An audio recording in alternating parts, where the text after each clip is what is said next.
Amazing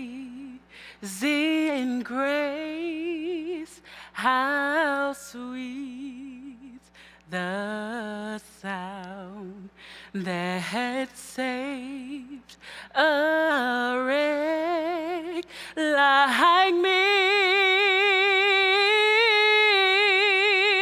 I once was lost, but now I am found. Was blind, but now I see. God's amazing grace. I'm certain that the majority of you have heard this very familiar hymn. Whether it was your usual Sunday service or a funeral, most of you have become acquainted with the lyrics to this song. However, for me, it speaks the story of my life. As a child, I was sent to church. Every Sunday, 10 o'clock a.m., I was there. Every Wednesday night Bible study, 6 o'clock p.m., yes, I was there. Saturday morning, 9 o'clock a.m., choir rehearsal, you guessed it, I was there. I was there because they sent me. Mind you, I said I was sent to church. You know that God is good all the time, and all the time God is good religion. I was only told to believe in God, but personally, I had not discovered him for myself. 8 years ago, I was getting ready to enter high school as a freshman. And as a recent college graduate, that statement alone makes me feel pretty old. Anyway, this summer, my sister and I volunteered at a local daycare center. And on this particular day, it was the toddler's birthday. So I don't know about you all, but running around in a Dora the Explorer costume, getting cake thrown in your face, and chasing crying 2-year-olds can really wear you down. So we were tired. We were exhausted. So on the way home, my sister and I fell asleep while she was driving behind the wheel. The car crashed into a tree, and there I was sitting in the passenger seat unconscious, my sister with her trembling hands shaking me, "Jessica, Jessica, Jessica, wake up." 10 minutes later, I came to myself, and the only thing that I could hear playing in my head in the background, in the car at least I thought, was the lyrics to an old country gospel song titled, "Jesus, Take the Wheel." But guess what, guys? Here's the creepy part. Only I could hear the song playing. I said to my sister, "Latoya, do you hear this song playing?" She looked at me with tears streaming down her face and said, "Jessica, we just crashed the car. There's no song playing. Can you please get out the car?"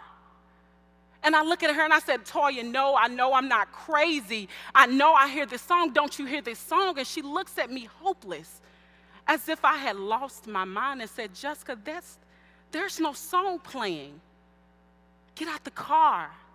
So I get out the car and I fall to my knees crying. I cried because God had embedded in my heart, my soul, my mind, a song that I knew every word to, yet I had never listened to it a day before in my life. And I quote, "Jesus, take the wheel. Take it from my hands. I'm going to let it go. Give me one more chance to save me from this road I'm on." See, it was not the mere fact that we just so happened to hit a tree, which was on a 15-mile road, and we hit the tree 1 mile away from home, nor was it the fact that I only suffered a black eye, minor cuts and bruises, but it was the mere fact, the God-given fact, that God used the lyrics to an old country gospel song, which is a genre of music that I had never listened to a day before in my life, in order to speak to me. See, I had been living life with no purpose. My attitude had no way for change. I simply had no direction. I had no desire to truly know God because I didn't understand his favor over me and the purpose that he had for my life. But Ephesians chapter 2, verse 1 through 10 states, "But God, being rich in mercy, because of the great love with which he loved us, even when we were dead in our trespasses, made us alive together with Christ. By grace you have been saved." But God, being rich in mercy, because of the great love with which he loved me, even when I was dead in my trespasses, even when I didn't want to believe in him, made me alive together with Christ. By grace, I was saved. Ladies and gentlemen, God's grace and mercy saved my life on that day. I'm an example of how God can direct your path if you allow him to. As I became to know God, I realized that I was not living for myself, that there was a purpose for my being through Christ and for him. So I started to talk to God. No, I'm not talking about some shallow midnight prayer, but I began to have full conversations with God. Sometimes late at night when no one else could hear my cry, I began to talk to God. And he began to open doors that I could not even fathom. And from that moment forward, my faith was renewed because there was a change in me that I couldn't believe. And I knew that it was only by the grace of God. So I began to realize that an education was a vital asset to the goals that I now had planned for my life. See, once you start walking and talking with God, he'll begin to answer those questions about your life, about school, about your career that you didn't have the answer to. He'll begin to stir up a change in you so great that everyone around you can see it, even the people who don't want to see it. Even the people who said you would never be anything in life, they will see it because they would even know that it was only by the grace of God. So what am I telling you today? Go on. Go on and talk to God. Go on and pray to God. Don't wait till it's too late.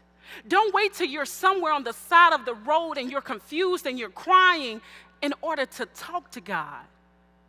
Don't wait until it's too late. Pray to God even when you don't know the answers, even when it seems as if he's not listening. Pray to God. Pray to God about those family issues and those relationship problems that you're going through because he's there for you. Because believe me when I say God's grace and mercy saved my life 8 years ago, but it was prayer that changed my life.